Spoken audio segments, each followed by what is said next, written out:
Na mtazamaji, na huku ulimwengu ukiadhimisha siku ya usafi wa hedhi leo, mashirika yanayohusiana na afya na haki ya uzazi yamejitokeza kupinga vikali hatua ya wabunge kuipunguza bajeti ya vifaa vya hedhi kutoka shilingi milioni 470 hadi shilingi 260. Kutokana na ukosefu wa ufahamu na upungufu wa taulo za usafi, zaidi ya 65% ya wanawake na wasichana mara nyingi hulazimika kutumia pamba, majani na bidhaa nyingine zisizo safi. Power, powerless power, women viva, viva, period power, power, period power, forward with solidarity, forward with solidarity. Health rights are human rights.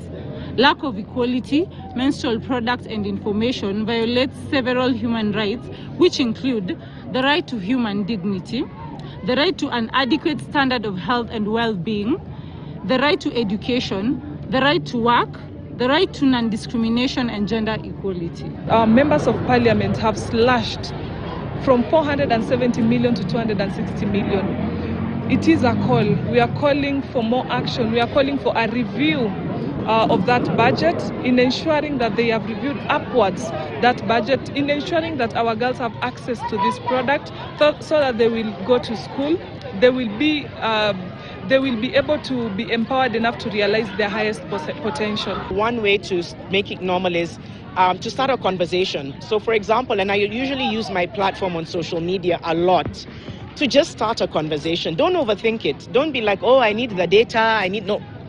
Ask somebody near you, what do you know about how periods affect people? How does it affect you?